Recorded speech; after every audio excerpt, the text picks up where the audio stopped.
Hello बच्चों, मैं स्मिता बिजलवान स्वागत करती हूँ आपका आईसीटी वर्चुअल क्लासरूम में। आशा करती हूँ आप सभी स्वस्थ होंगे और अच्छे से अपनी पढ़ाई कर रहे होंगे। बच्चों, आज हम पढ़ने जा रहे हैं क्लास 12 की केमिस्ट्री और क्लास 12 केमिस्ट्री में हमारा चैप्टर चल रहा था कोऑर्डिनेशन कंपाउंड। तो इसी को ही आगे हम आज कंटिन्यू करेंगे। चलिए, तो कोऑर्डिनेशन कंपाउंड में हम क्रिस्टल फील्ड थ्योरी पढ़ रहे थे। ठीक है, कैसे स्प्लिटिंग यहाँ पर होती है वो हम देख रहे थे, तो उसी को आगे कंटिन्यू करेंगे। एक बार आप देख लीजिए जो जो टॉपिक्स हम अपने लास्ट लेक्चर में पढ़ चुके हैं अच्छे से। चलो, तो ये हम क्रिस्टल फील्ड थ्योरी देख रहे थे। लास्ट लेक्चर में हमने इससे कुछ पोस्टुलेट देखे। चलिए, तो एक बार आप देखिए। चलिए, तो पहला हमारा पोस्टुलेट ये था कि ये थ्योरी कंसिडर करती है कि सेंट्रल मेटल एटम और लीगेंड के पास एक पॉइंट चार्ज होता है। फिर दूसरा था कि जो interaction between central metal atom and ligand is purely electrostatic. इनके बीच का जो इंटरेक्शन है वो प्योरली इलेक्ट्रोस्टैटिक होता है। यहाँ पर कोई बॉन्ड फॉर्मेशन अप्लाई नहीं होता, ओवरलैपिंग से कोई बॉन्ड फॉर्मेशन नहीं होता। अगला, to form a complex ligand surround the central metal atom. तो एक कॉम्प्लेक्स बनाने के लिए लीगेंड क्या करता है, सेंट्रल मेटल एटम को सराउंड करता है। ऑफकोर्स करेगा। सेंट्रल मेटल एटम में फिर ये क्या करता है, अपने इलेक्ट्रॉन्स डोनेट करता है। ठीक है, फिर हमने पढ़ा था कि ये जो ऑर्बिटल्स होते हैं पहले ये डीजेनरेट होते हैं, इन्हें एक इलेक्ट्रिक फील्ड की जरूरत होती है जिससे कि ये क्या होते हैं, स्प्लिट करते हैं। ठीक है, चलो, फिर हमने देखा कि एक्सटर्नल फील्ड की एब्सेंस में जो ऑर्बिटल्स हैं वो डीजनरेटेड ही रहते हैं। ठीक है, लेकिन जैसे ही इन्हें इलेक्ट्रिक फील्ड मिलता है, एक्सटर्नल एनर्जी मिलती है, ये क्या हो जाते हैं, स्प्लिट हो जाते हैं दो पार्ट में। एक है T2G और एक है EG। यानी कि एक है हमारा नॉन एक्सियल पार्ट जो कि T2G है और एक है एक्सियल पार्ट जो कि EG है। ठीक है, दोनों में डिफरेंस ये है कि जो नॉन एक्सियल सेट होता है वहां पर बच्चों जो ओवरलैपिंग, वहां पर जो लीगेंड है यहाँ पर क्या बनता है, बिटवीन द एक्सिस ये बनता है और यहाँ पर बनता है अलोंग द एक्सिस। ठीक है, दोनों में यही डिफरेंस है। और अगर हम जेड स्क्वायर की डी जेड स्क्वायर की बात करें, देखो स्प्लिटिंग इनमें ही तो होगी। कौन से हमारे पांच है ना ये, देखो कौन कौन से हैं पांच। एक है DXY, DYZ, DZX, तीन ये हो गए। फिर एक है DX² माइनस वाई स्क्वायर और एक है DZ²। तो इनमें ब्रेक होता है, ये तीनों अलग ब्रेक हो जाते हैं और ये दोनों अलग।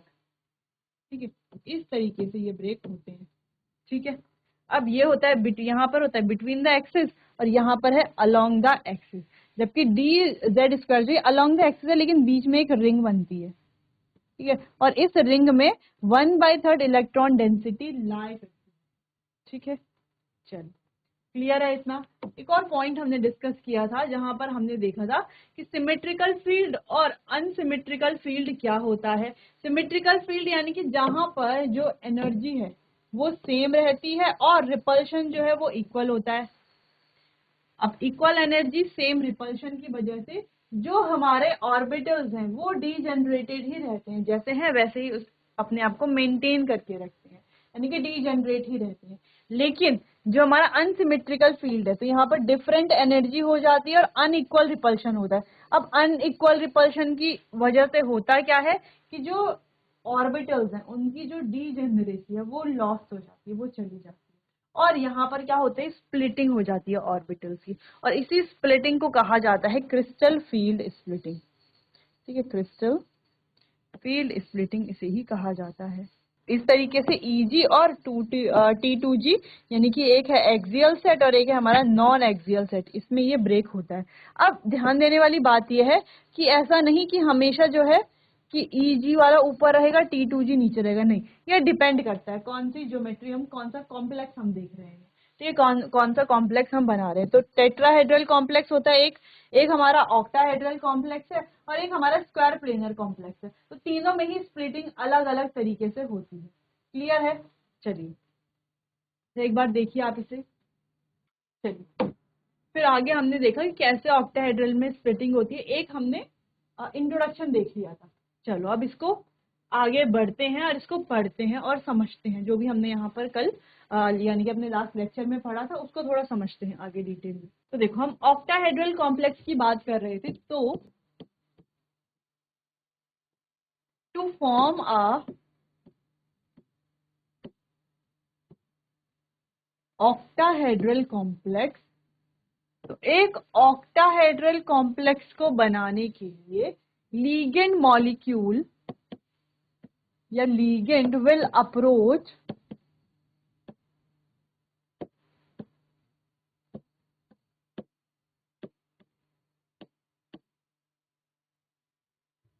central metal atom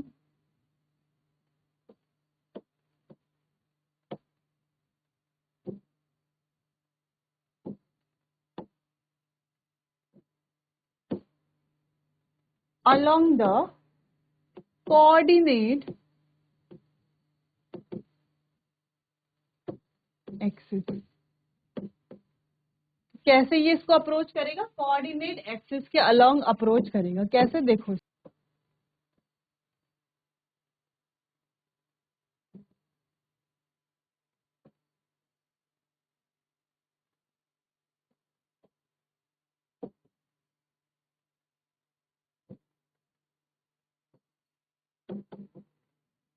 ठीक है। तो ये कुछ इस तरीके से है। क्लियर है इतना? चलो, अगर लीगेंड आएगा तो यहां से आएगा, यहां से आएगा, यहां से अप्रोच करेगा, यहां से अप्रोच करेगा, यहां से अप्रोच करेगा और यहां से अप्रोच करेगा। और हम ये देख रहे हैं कि यहाँ पर कैसे बनता है ये अलोंग द एक्सिस। कैसे होता है? ऐसे।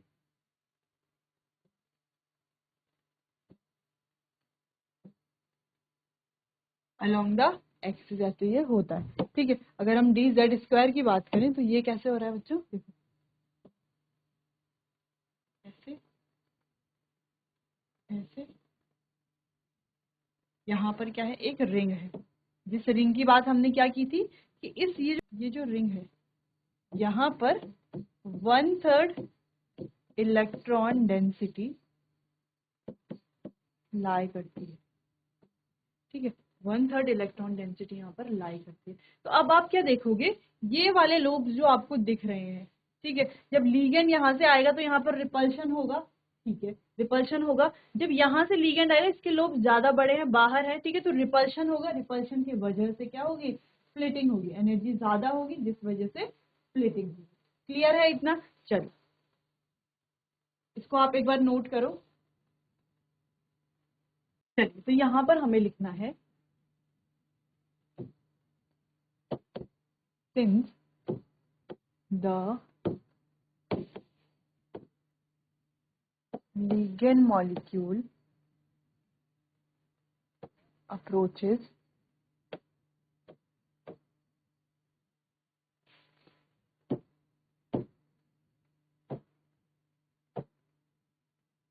central metal atom, कैसे? along the axis। ठीक है, along the axis the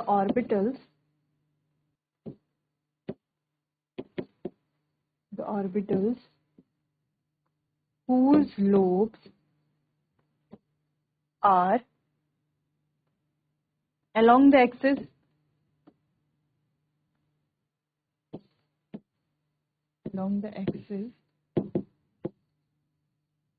feel more repulsion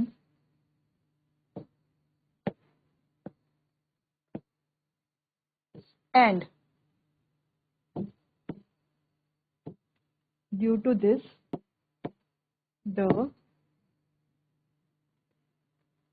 energy will be increased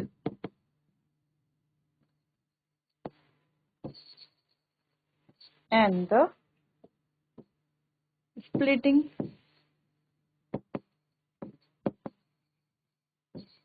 of orbitals occur।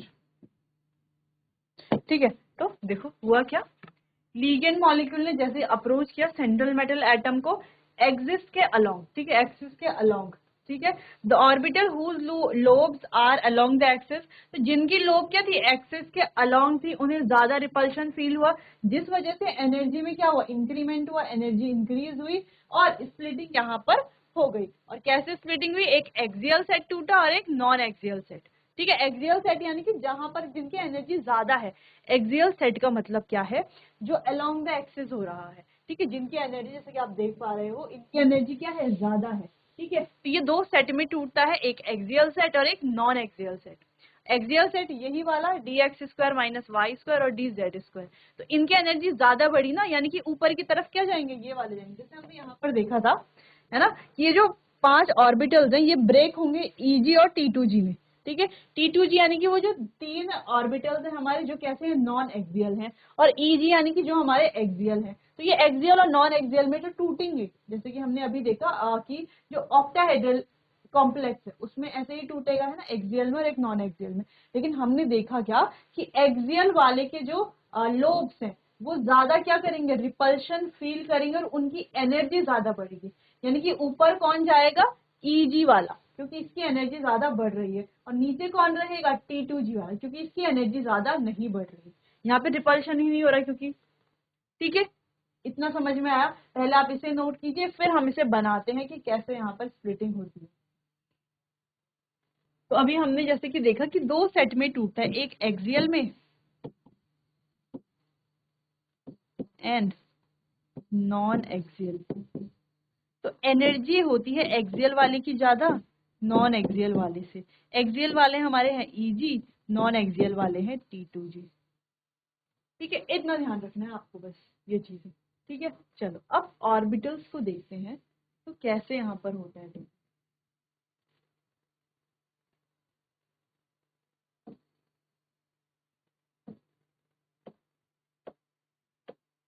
तो अब ये जो ऑर्बिटल्स हैं ये है डीजेनरेट। ये है कौन कौन से, अच्छा लिखा हुआ नहीं है यहाँ पर कि कौन कौन से हैं, ठीक है। dxy होगा एक, dyz होगा एक, dzx होगा एक, ठीक है। एक होगा dx² माइनस वाई स्क्वायर और एक होगा dz²। और सारे के सारे कैसे हैं, डीजेनरेट, ठीक है। फिर धीरे से क्या होगा, इनकी जो है एनर्जी इंक्रीज होगी। एनर्जी जब इंक्रीज हुई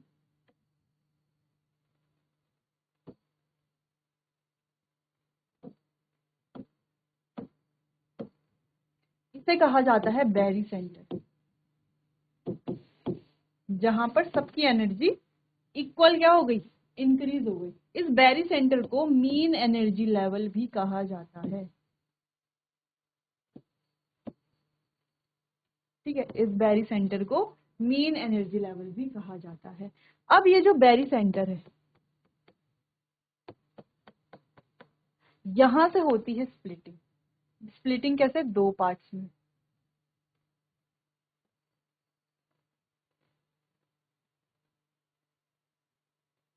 ठीक है, दो पार्ट्स में। तो ये जो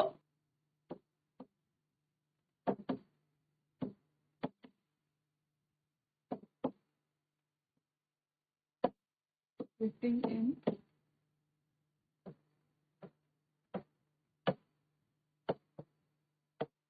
ऑक्टाहेड्रल कॉम्प्लेक्स, ऑक्टाहेड्रल कॉम्प्लेक्स जो है उसकी स्प्लिटिंग के बारे में हम पढ़ रहे हैं, ठीक है। चलो, तो हुआ क्या, स्प्लिटिंग हुई। तो हमने जैसे पढ़ा कि जो हमारा एक्सियल सेट है वो जाएगा ऊपर, एक्सियल सेट में क्या था, dx² माइनस वाई स्क्वायर और dz², जो कि हमारा Eg है, ठीक है। और नॉन एक्सियल सेट में गए हमारे ये जो तीन थे, dxy, dyz और dxz, तो जो हमारे क्या है, T2g। क्लियर है इतना, चल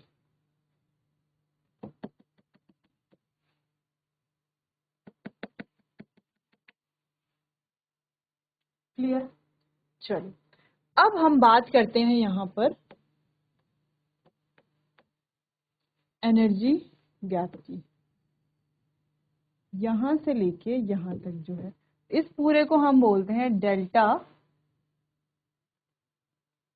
डेल्टा नॉट, ठीक है। डेल्टा नॉट यानी कि डेल्टा ओ बोल सकते हैं, ओ यानी कि ऑक्टाहेड्रल। तो अगर हम कहें डेल्टा ओ की जो वैल्यू है डेल्टा ओ जो है वो होता है 10 dq। कितना होता है? 10 dq। अब अगर हम इन दोनों की एनर्जी निकालें तो इसकी एनर्जी है यहां से लेकर यहां तक की, जो कि है 3/5 डेल्टा नॉट, या हम कह सकते हैं 6 dq। ठीक है, क्लियर? और इसकी एनर्जी है यहां से लेके यहां तक की 2/5 डेल्टा नॉट, या हम कहें 4 dq। ठीक है, तो ये हमारी एनर्जी है। तो देख पा रहे हो आप, इस तरीके से ऑक्टाहेड्रल की स्प्लिटिंग होती है। ठीक है, ऑक्टाहेड्रल में स्प्लिटिंग की जाती है, इतना आपको ध्यान रखना है। ठीक है, अब यहाँ पर कोई भी कंफ्यूजन है तो आप मुझसे पूछ सकते हैं, कोई ऐसी चीज है जो आपको समझ में नहीं आई वो भी आप पूछ सकते हो। ठीक है, चलिए, तो आपको क्या करना है बच्चों, इसे आप नोट कर लेना है।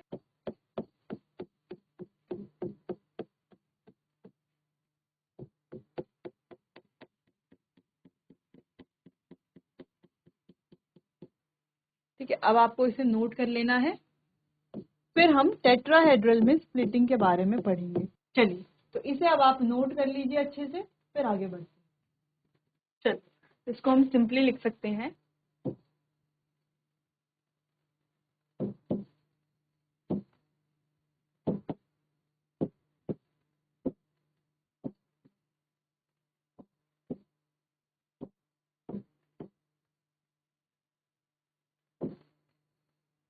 ठीक है, तो हम इसको लिख सकते हैं क्रिस्टल फील्ड स्प्लिट। ठीक है, चलो, अच्छा, अब हमने देख लिया कि ऑक्टाहेड्रल कॉम्प्लेक्स में कैसे कैसे स्प्लिटिंग की जाती है। अब बात करते हैं टेट्राहेड्रल कॉम्प्लेक्स की। सेकंड है हमारा टेट्राहेड्रल कॉम्प्लेक्स।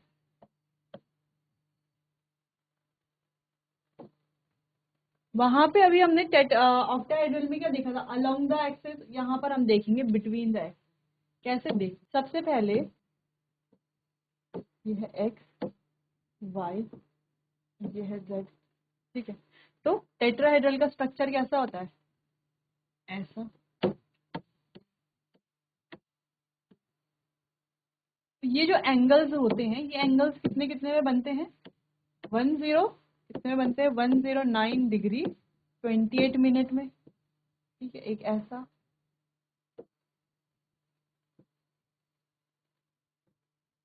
ऐसा, कुछ इस तरीके से, है ना। लीगेंड कहाँ से अप्रोच करेगा? यहाँ पर, यहाँ से, यहाँ से, यहाँ से, यहाँ से। लीगेंड क्या करता है? सेंट्रल मेटल एटम को अप्रोच करता है, लेकिन इस बार कैसे? बिटवीन द एक्सिस में। कैसे बिटवीन द एक्सिस में? देखो, अभी तक तो हमने अलोंग द एक्सिस देखा था ऐसे,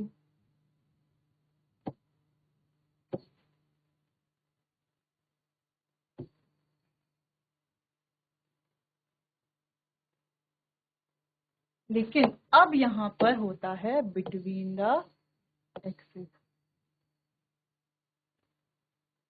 ठीक है, अब लीगेंड जो है वो यहाँ से आएंगे, यहाँ बिटवीन द एक्सिस। ठीक है, चलो, तो क्योंकि इजी उनके लिए क्या है कि वो आसानी से यहाँ से आ सकते। क्लियर है इतना? चल, पहले आपको ना नोट कर लेना है, ये आप नोट कर लीजिए, फिर एक स्टेटमेंट लिख करके स्प्लिटिंग हम करेंगे। चलिए, तो एक स्टेटमेंट हम लिखेंगे यहाँ पर, to form a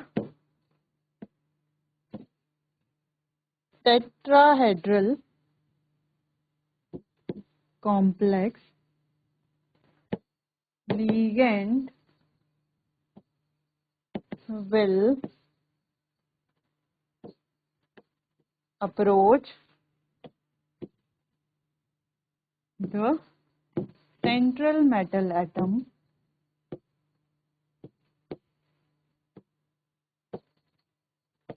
in between the axis के बीच में, ठीक है। This results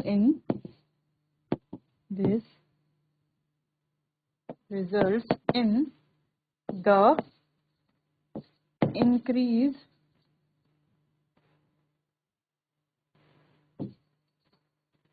energy of non axial set. इस बार नॉन एक्सियल सेट जो है, नॉन एक्सियल सेट यानी कि T2G की एनर्जी इंक्रीज होगी।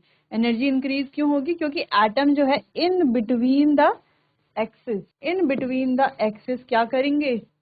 लिगेंड्स को अप्रोच करेंगे, जैसे कि हम यहाँ पर देख भी पा रहे हैं। तो बना नहीं है, ठीक है। तो ये कुछ इस तरीके से है।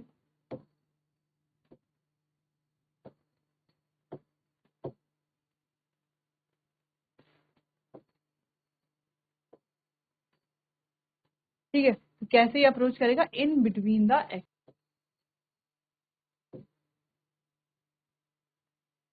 कुछ इस तरीके से, ठीक है। तो थोड़ा स्ट्रक्चर आप देख लेना, थोड़ा सही से इसको बनाने की कोशिश आप करिए। तो देखो ये वाला तो क्या है, अगर यहाँ की बात करें तो ये तो क्या है? अलोंग द एक्सिस, और ये क्या है?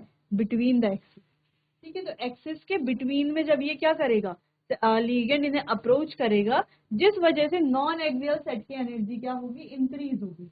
नॉन एक्सियल सेट की एनर्जी इंक्रीज होगी तो ये ऊपर जाएगा ना, नॉन एक्सियल सेट जो है। क्लियर है इतना? चलो इतना नोट करो।